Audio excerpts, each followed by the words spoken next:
ముహూర్త matrimony registration ఛార్జీలు లేవు, ప్రీమియం ప్యాకేజీలు లేవు. నచ్చిన ప్రొఫైల్ వీక్షించడం కోసం కేవలం 25 రూపాయలు పే చేస్తే చాలు. ముహూర్త మ్యాట్రిమోనీని ఇప్పుడే ప్లే స్టోర్ నుంచి డౌన్లోడ్ చేసుకోండి. పంచాయతీరాజ్ వ్యవస్థను బలోపేతం చేయాలి, సర్పంచుల అధికారాలకు గుర్తింపునివ్వాలి, ఇంకా విస్తృత అధికారాలు కల్పించాలి, పంచాయతీరాజ్ సమస్యలను పరిష్కరించాలని డిమాండ్ చేస్తూ కాంగ్రెస్ పార్టీ ఈరోజు సత్యాగ్రహ దీక్షకు పూనుకుంది. PCC chief Uttam Kumar Reddy, Congress party ముఖ్య నేతలు కూడా ఈరోజు ఈ ధర్నా కార్యక్రమంలో సత్యాగ్రహ కార్యక్రమంలో పాల్గొన్న సందర్భం కనిపిస్తోంది. ఎప్పటి నుంచో పేరుకుపోయిన ఈ సమస్యలన్నీ కూడా పరిష్కరించాలి, అట్లాగే పంచాయతీరాజ్ వ్యవస్థను బలోపేతం చేయాలని ఒక డిమాండ్ మాత్రం తెర మీదకి తీసుకొస్తున్నారు. ఎప్పటి నుంచో పెండింగ్లో ఉన్న సర్పంచుల వేతనాలను కూడా చెల్లించాలి, వాళ్ళకి వేతనాల పెంపును కూడా క్రమబద్ధీకరణ చేయాలి అనే ఒక డిమాండ్ తెర మీదకి తీసుకొస్తున్నారు. కాంగ్రెస్ పార్టీకి సంబంధించిన రాష్ట్ర నాయకత్వం అంతా కూడా ఈరోజు ఇక్కడ ఇందిరా పార్క్లో జరుగుతున్న నిరాహార దీక్షలో పాల్గొన్న సందర్భం కనిపిస్తోంది. ప్రభుత్వం దిగివచ్చి ఈ పంచాయతీరాజ్ వ్యవస్థను బలోపేతానికి శ్రీకారం చుట్టేంత వరకు కూడా పోరాటం చేస్తూనే ఉంటామనే ఒక సంకేతాలను ఇస్తున్న సందర్భం కనిపిస్తోంది. అసలు ప్రధానంగా ఏం డిమాండ్ చేస్తున్నారు, ప్రభుత్వానికి ఏం విజ్ఞప్తి చేస్తున్నారు, వాళ్ళని అడిగి తెలుసుకునే ప్రయత్నం చేద్దాం. మేడం చెప్పండి, ఈరోజు ఇందిరా పార్క్ దగ్గర సత్యాగ్రహ దీక్షకు పూనుకున్నారు. పంచాయతీరాజ్ బలోపేతం కోసం ఏం డిమాండ్ చేస్తున్నారు? So first of all Gandhi యొక్క ఐడియాలజీ నుంచి వచ్చినటువంటి కాంగ్రెస్ పార్టీ ఇవాళ గ్రామాలు బలపడ్డప్పుడు మాత్రమే రాష్ట్రం కానీ దేశం కానీ బలపడుతుందని విశ్వాసం ఉన్నటువంటి కాంగ్రెస్ పార్టీ ఇవాళ తెలంగాణ రాష్ట్రంలో ఉన్నటువంటివి మొత్తము కూడా గ్రామ స్థాయి నుంచి గ్రామాలు, ఎంపీటీసీలు, జెడ్పీటీసీలు, మండల స్థాయి, జిల్లా స్థాయి అన్నీ కూడా వాళ్ళ యొక్క హక్కులు నిర్వీర్యం కాబడుతున్నాయి. కనీసం అడిగే నాదుడు కూడా లేనటువంటి పరిస్థితి ఇవాళ పాలన నెట్టివేయబడ్డది.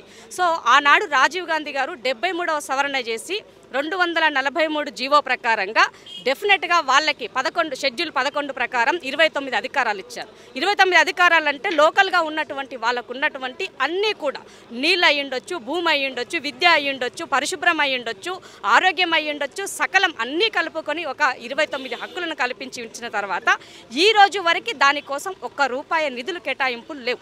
అదే 2011-2015 కనుక మీరు తీసుకున్నట్లయితే 13వ ప్రణాళిక కనుక తీసుకున్నట్లయితే ఆ రోజు జెడ్పీటీసీల కంటే జిల్లా పరిషత్కి 70%, 20% ఎంపీటీసీలకు, 10% గ్రామ పంచాయతీలకు నిధులు ఉండేవి.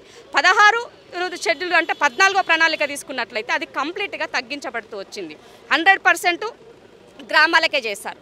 తర్వాత ఇప్పుడున్నటువంటి 15వ ప్రణాళికకు వచ్చేసరికి అసలు నేరుగా కేంద్రం నుంచి నిధులు గ్రామ పంచాయతీలకే అని ఇవ్వడం జరిగింది. కానీ అవి కంప్లీట్గా డైవర్ట్ కాబడుతున్నాయి. ఆ నిధులు ఎక్కడ కూడా ఒక గ్రామ సభ లేదు, ఒక గ్రామ జ్యోతి లేదు, ఒక నా ఊరు నా ప్రణాళిక లేదు. ఇవన్నీ కూడా పేరుకు మాత్రం పేపర్ల మీద తాటికాయ అక్షరాలతో కనబడుతున్నాయి తప్ప నిజంగా ఇవాళ దేశానికి ప్రథమ పౌరుడు ఎట్లానో, రాష్ట్రానికి ప్రథమ పౌరుడు ఎట్లానో, నా గ్రామానికి నా ప్రథమ పౌరుడు సర్పంచ్. అతనికి ఉన్నటువంటి హక్కులను నిర్వీర్యం చేసి నీరుగార్చేటువంటి హక్కు మీకు ఎవరిచ్చారు? రాజ్యాంగం కల్పించినటువంటి హక్కును వినియోగించుకుని దుర్మార్గంగా దుర్వినియోగం చేసేటువంటి హక్కు నీకు ఎవరిచ్చాడు? అది కదా ప్రాథమికంగా గ్రామ సర్పంచ్ అనేవాడు అక్కడ ఉన్నటువంటి గ్రామాలతో ప్రజలతో ఎన్నుకోబడ్డటువంటి వాడు. ఎంపీటీస్ అంటే మండలాలతో ఎన్నుకోబడేటువంటి వాడు, జెడ్పీటీస్ అంటే జిల్లా పరిషత్లలో ఎన్నుకోబడేటువంటి వాడు. మరి అదే విధంగా ముఖ్యమంత్రి కూడా, మరి ముఖ్యమంత్రికి నిధులు తక్కువైతే కేంద్రం నుంచి రానియట్లేరని చెప్పేసి గగ్గోలు పెడుతూ ఇవాళ ధర్నాలు చేస్తా, దీక్షలు చేస్తున్నటువంటి ముఖ్యమంత్రి గారికి గ్రామాల్లో ఉన్నటువంటి నా గ్రామ సర్పంచ్ యొక్క నిధులను దుర్వినియోగపరిచేటువంటి హక్కు నీకు ఎవడిచ్చిందని అడుగుతున్నాం. దానికోసమే లోకల్ బాడీలో 50% రిజర్వేషన్ కల్పించింది కాంగ్రెస్ పార్టీ. ఇవాళ 73 సవరణ చేసింది కాంగ్రెస్ పార్టీ. ఇవాళ సర్పంచ్కు ఉన్నటువంటి లోకల్ బాడీలకు ఉన్నటువంటి వాళ్ళ హక్కులు, వాళ్ళ విధులను అన్నిటి కూడా పరిపూర్ణంగా వినియోగించుకునేదాకా, ఇచ్చేదాకా ఈ రాష్ట్ర ప్రభుత్వం పైన, కేంద్ర ప్రభుత్వం పైన పెద్ద ఎత్తున పోరాటం చేయబోతుంది. ఇవాళ రాజీవ్ గాంధీ పంచాయతీరాజ్ సంఘటనతో జరుగుతున్నటువంటి అంటే కాంగ్రెస్ పార్టీకి ఇది కూడా ఒక అనుబంధ సంఘంగా పనిచేస్తుంది. గ్రామాల్లో ఉన్నటువంటి నిధులు ఏ విధంగా యూటిలైజ్ అవుతున్నాయి, ప్రాపర్గా జరుగుతుందా లేదా? ఎందుకనంటే ఈ దేశాన్ని పునర్నిర్మించింది నేను, ఈ దేశాన్ని కాపాడుకున్నటువంటి బాధ్యత నా పైన ఉన్నది. కాబట్టి ఆ విధంగా ఇవాళ పైనుంచి కిందికి ఎట్లనో కింద నుంచి పైకి పోయినప్పుడే, అంటే పునాది అనేది స్ట్రాంగ్గా ఉన్నప్పుడే పైన బేస్ నిలబడుతుంది. బేసే చక్కగా లేనప్పుడు నీ కట్టడం ఏం నిలబడుతుంది కదా. దానికోసమే ఇవాళ 100% ఈ హక్కులు దుర్వినియోగం చేస్తున్నాయి. కేంద్ర రాష్ట్ర ప్రభుత్వాలు రెండూ కూడా కూడబలుక్కొని వాళ్ళ నాశనం చేస్తున్నాయి గ్రామాలని. కాబట్టి ముఖ్యమంత్రి అధికారంలోకి వచ్చిన తర్వాత చాలా చెప్పాడు, సర్పంచ్ అనేవాడు పెద్దవాడు, సర్పంచ్ అనేవాడికి పెద్దపీట వేస్తున్నా అని చెప్పారు. ఏం చేశారు? ఏకగ్రీవంగా పంచాయతీలు చేసుకోండి అని చెప్పినాడు. ఏకగ్రీవంగా అయితే ముఖ్యమంత్రి నుంచి ఒక 10 లక్షలు, ఇవాళ ముఖ్యమంత్రి నుంచి ఒక 10 లక్షలు, 5 లక్షలు మంత్రులు, మొత్తం కలిపి 15 లక్షల రూపాయలు మేము ఏకగ్రీవం వాళ్ళు ఉన్న వరకు ఇస్తామని చెప్పారు.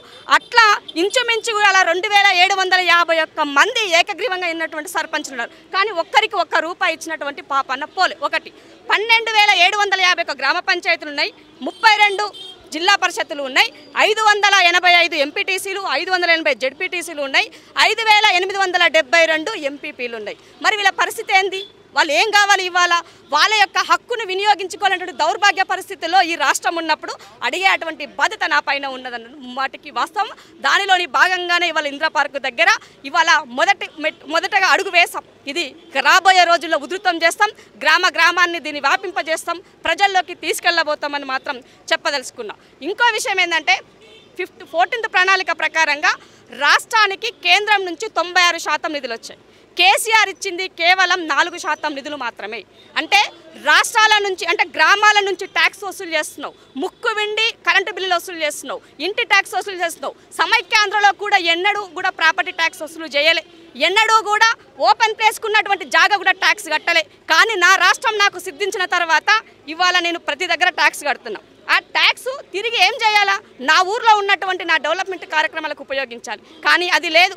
ఇవాళ కాంగ్రెస్ ఇచ్చినటువంటి భూములను కూడా లాక్కొని వాటి పేరుమైన శ్మశాన వాటికలతో డ్రామాలు ఆడుతున్నారు, రైతు వేదికలతో డ్రామాలు ఆడుతున్నారు.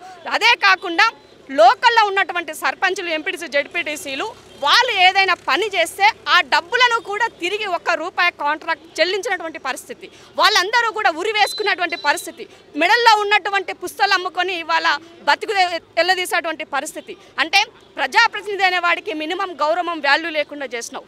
ఊర్లో ఉన్నటువంటి సర్పంచ్ ఒక రేషన్ కార్డు ఇప్పించే పరిస్థితి లేదు, ఒక ఓటర్ ఐడి ఇప్పించే పరిస్థితి లేదు.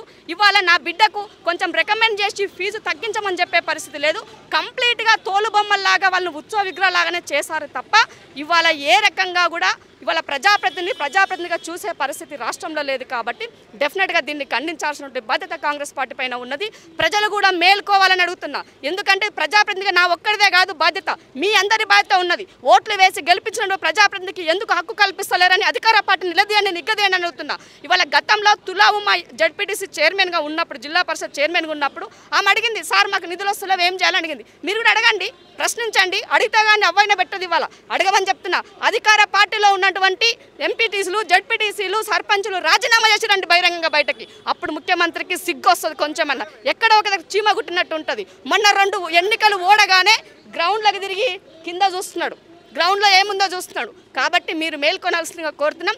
డెఫినెట్గా దీనిని ఉధృతం చేస్తామని చెప్పదలుచుకున్నాం. మీ ప్రభుత్వం కనుక దిగిరాకపోతే గ్రామ స్థాయిలో మీ కార్యాచరణ ఉంటుందా?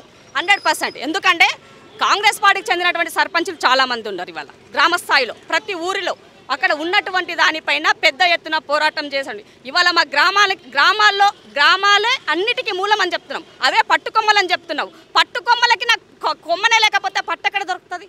కాబట్టి డెఫినెట్గా పెద్ద ఎత్తున దీనిపైన వచ్చేటువంటి నిధులు 13, 14, 15 యూపీ హయాంలో ఏ రకంగా అయితే సర్పంచ్లకు కానీ లోకల్ బాడీ ఎంపీటీసీ, జెడ్పీటీసీలకి నిధులు కేటాయించామో అదే రకంగా ఇప్పుడు కూడా కొనసాగించాలనే దానికోసం పెద్ద ఎత్తున మేము పోరాటం చేయబోతాం.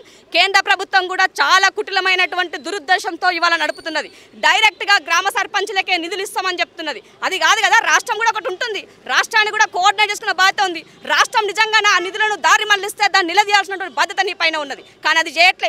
ఉపాధి హామీ డబ్బులు ఇవాళ ప్రాపర్గా యూటిలైజ్ అవుతలేవు. ఇవాళ ఈడ ఉన్నటువంటి భారతీయ జనతా పార్టీ కూడా కనీసం ఎక్కడ కూడా ఇది ప్రశ్నించే పరిస్థితి లేదు. తనకి ఏమైనా మతం పేరుతో, కులం పేరుతో ఎట్లా రాజకీయం చేయాలా, ఎట్లా ఓట్లు దండుకోవాలన్న ఆలోచన ఉంది తప్ప వాస్తవానికి ఉన్నటువంటి క్షేత్రస్థాయిలో ప్రజాప్రతినిధుల ఇబ్బందులేంటి, ప్రజల ఇబ్బందులేంటి, వాళ్ళ ఎజెండా అది లేనే లేదు. వాళ్ళ ఎజెండా ఎమోషనల్ ఎజెండా ఉంది. కాబట్టి వాళ్ళని వీళ్ళు ఇద్దరు భర్తం పట్టే రోజులు దగ్గర పడ్డదని చెప్పదలుచుకుంటారు. Thank you madam. అది పరిస్థితి. ఏదైతే గ్రామానికి, గ్రామ వ్యవస్థకు పట్టుకొమ్మ లాంటి సర్పంచ్ వ్యవస్థను కేంద్ర రాష్ట్ర ప్రభుత్వాలు కావాలని నిర్వీర్యం చేస్తున్నాయి. వాళ్ళకి రావాల్సిన నిధులు కూడా పూర్తి స్థాయిలో ఇవ్వకుండా ఇవ్వడం లేదని ఒక ప్రధాన ఆరోపణ మాత్రం కాంగ్రెస్ అధికార ప్రతినిధి ఇందిరా శోభన్ వ్యక్తం చేస్తున్నారు. గ్రామ స్థాయిలో ఈ పోరాటాన్ని మరింత ఉధృతం చేస్తాం. ఏదైతే సర్పంచుల సమస్యలు పరిష్కరించేంత వరకు కూడా ఈ పోరాటం ఆగదు అనే ఒక సంకేతాన్ని ఇస్తున్న సందర్భం కనిపిస్తోంది. కెమెరా పర్సన్ రామకృష్ణతో హరికృష్ణ, వనిండి తెలుగు, హైదరాబాద్.